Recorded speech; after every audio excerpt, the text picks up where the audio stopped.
E aí galera, tudo bem com vocês? Vamos aí para mais um giro de notícias sobre o Cruzeiro com questões importantes que têm movimentado o ambiente do nosso clube nos últimos dias. Mas antes disso, vamos falar um pouquinho de futebol alemão, tá? Que a Bundesliga tá de volta aí no próximo final de semana e o OneFootball tem uma novidade espetacular envolvendo aí a principal competição de clubes lá do país que meteu 7-1 no Brasil. Então eu já aproveito para te convidar a baixar o aplicativo do OneFootball, o link tá aqui na descrição. O aplicativo é totalmente gratuito, tá disponível tanto para Android quanto para iOS. E papo 10 mesmo, tá? Especialmente para quem gosta de futebol alemão, baixa o aplicativo que a novidade é espetacular e vai valer a pena. Agora sim vamos falar de Cruzeiro, né? O final de semana foi de paz e sossego depois da gente finalmente vencer o Vitória, né? Por 1-0 na sexta-feira à noite. Esse resultado tirou o Cruzeiro da zona de rebaixamento da Série B e isso não mudou com as partidas do final de semana. A gente ainda segue mal na tabela em 13º lugar com 8 pontos somados e apenas 2 pontos acima da zona de rebaixamento. Valendo ressaltar que 4 times que estão abaixo da gente têm jogos a menos nessa Série B. A distância até o grupo de acesso à primeira divisão, que é o nosso objetivo na temporada, está em 8 pontos. E segue sendo muito necessário que o Cruzeiro emplaque uma sequência de vitórias para entrar definitivamente na briga na parte de cima. O time voltou a treinar hoje e teve como principal novidade o Marquinhos Gabriel, que voltou de empréstimo ao Atlético Paranaense, acertou a readequação salarial e foi reintegrado ao grupo. E quem pode ter um destino parecido e retornar ao Cruzeiro é o atacante Sassá. Ele que está lá emprestado ao Coritiba até o final desse ano, achou que era uma grande ideia ir para uma festa depois do time perder o clássico no último sábado para o Atlético. Imediatamente a diretoria do Coxa já falou que se as fotos que circulavam do atleta em uma festa fossem realmente após o clássico, ele não jogaria mais lá. E nessa segunda-feira saiu notícia que o Coritiba vai demitir o Sassá por justa causa. A justa causa seria pelo atleta estar descumprindo, né, as regras aí de quarentena e de isolamento social durante a pandemia.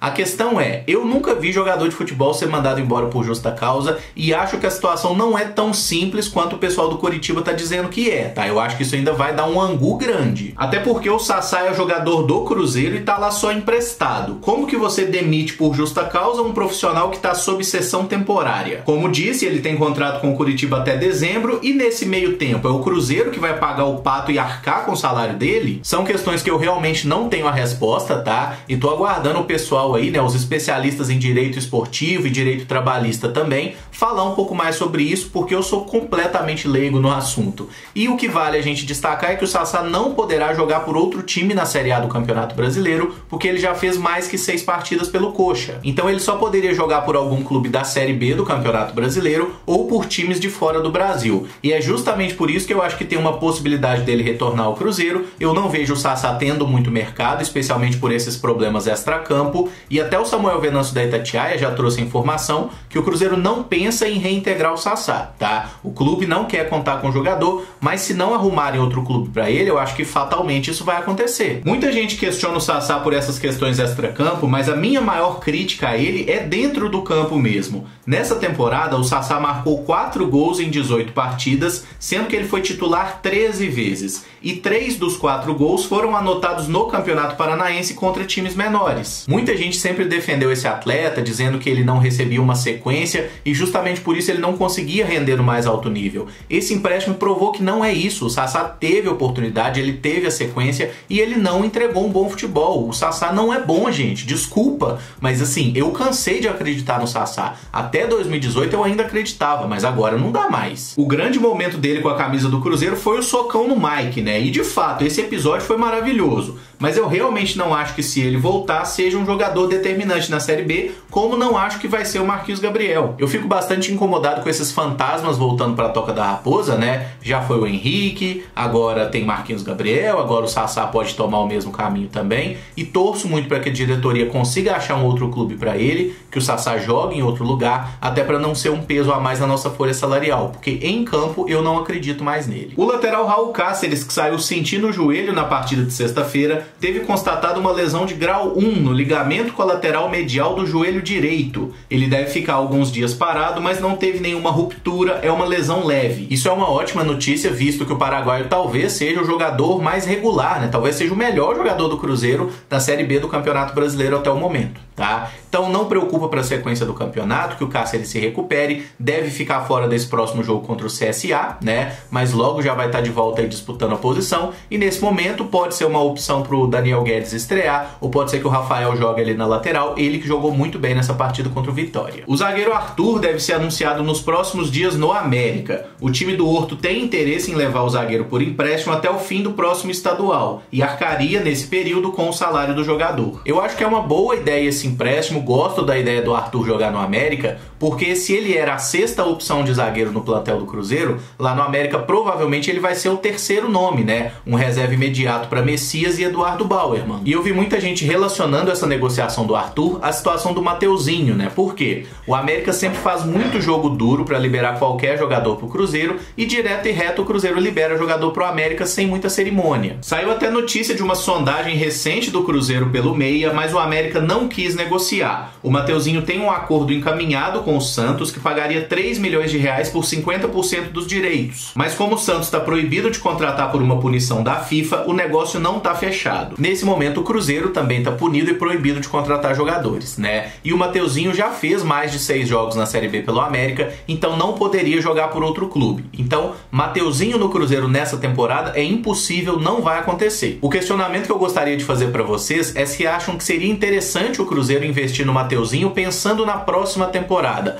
Até porque esse valor, 3 milhões de reais por 50% dos direitos, me parece ser muito convidativo, né? É um valor muito baixo. E apesar do Mateuzinho ter problemas físicos recorrentes, inclusive nesse momento ele está lesionado, deve desfalcar o América por um bom tempo, né? Mas eu acho ele um jogador bem talentoso, muito promissor, tem apenas 22 anos, e se fosse possível trazê-lo para o Cruzeiro nesses moldes, num valor inferior a 1 milhão de euros, né? O Cruzeiro certamente conseguiria parceiros para viabilizar esse negócio. Eu acho que seria uma aposta interessante, sim. Até porque ele não viria com a responsabilidade de ser o dono do time, né? Como ele é o 10 do América. Ele viria como uma opção de elenco, como um jogador muito promissor, que de fato ele é, e acredito que ele poderia se valorizar muito jogando com a camisa de um time maior, que é o caso do Cruzeiro. Mas opinem aí o que vocês acham, se o Mateuzinho valeria ou não uma aposta para a próxima temporada. Uma outra pauta que eu gostaria de propor a vocês é sobre o retorno da torcida aos estádios nesse momento de pandemia. Isso porque o presidente Sérgio Santos Rodrigues deixou bem claro numa publicação no seu Instagram que ele é favorável à ideia. O Sérgio citou exemplos da Fórmula 1, algumas ligas de futebol na Europa e do futebol americano também, como locais em que os torcedores já estão voltando às bancadas de modo controlado e em número reduzido. O que eu acho que o presidente não considerou é que nós estamos no Brasil, que é um país que se negou a combater de forma adequada a pandemia, tá? E com o número de mortes diárias que a gente ainda está registrando, mais de 300, mais de 400, eu acho que é um absurdo sequer cogitar essa hipótese. É lógico que o Cruzeiro precisa da torcida, né? Tanto por questões esportivas para dar suporte ao time, quanto pela questão financeira. Até fizeram uma matéria que eu achei um pouquinho oportunista, né? Falando que o Cruzeiro arrecadou menos de 1 milhão de reais nos primeiros 5 meses. Pois bem, né? O futebol parou no início de março, então assim, nem teria como arrecadar muita coisa, mas de fato a nossa arrecadação com bilheteria nessa temporada é praticamente nula. E vale ressaltar que o Cruzeiro terá que cumprir 5 jogos de punição sem torcida no estádio por causa daqueles incidentes de violência nos jogos ali do final da Série A do ano passado. Então mesmo se for liberado para outros clubes ter torcida, o Cruzeiro ficará vetado nas 5 primeiras rodadas que disputar assim em competições nacionais. Penso que o potencial de contaminação de um estádio de futebol é grande demais para que essa ideia seja sequer cogitada no momento, tá? Acho realmente que não é o caso por causa do país. Não é culpa do Cruzeiro, é culpa de outros fatores externos e até mesmo da nossa sociedade que não cuida adequadamente de si mesma. E acredito que esse tipo de aglomeração só pode ser incentivada quando de fato os indicadores estiverem num número muito mais baixo que o atual, tá? Mas eu gostaria que vocês também opinassem sobre isso. E para fechar, nesse domingo o time feminino do Cruzeiro enfrentou o Flamengo lá no Rio e ficou num empate em 1-1 pelo Brasileiro. O empate teve sabor de vitória porque o nosso gol foi marcado pela Patrícia já nos acréscimos do segundo tempo, e vale pontuar que o Cruzeiro teve um gol mal anulado pouco antes. O empate valeu ainda mais por ser um confronto direto, em caso de derrota as cabulosas seriam ultrapassadas pelo Flamengo, e com esse pontinho o Cruzeiro segue na frente e em 10º na tabela com 13 pontos, mantendo chances de classificação. Faltam 6 partidas para o final dessa primeira fase e definição do G8. A campanha do Cruzeiro até agora ela não é boa, ela não é brilhante, mas ela é bem satisfatória quando a gente pensa que é o primeiro ano da equipe na Série A, né? E nesse momento é claro que o objetivo tem que ser a manutenção. As jogadoras vão ter um tempo agora para descanso e treinamento, né? E o próximo jogo é só no dia 23 contra a Ferroviária. Bom, galera, o vídeo fica por aqui. Se gostou, eu peço que deixe o like, se inscreva no canal caso ainda não seja inscrito e use os comentários aí para manifestar a sua opinião sobre cada um dos temas. Muito obrigado por acompanhar, um abraço e até o próximo vídeo. Valeu!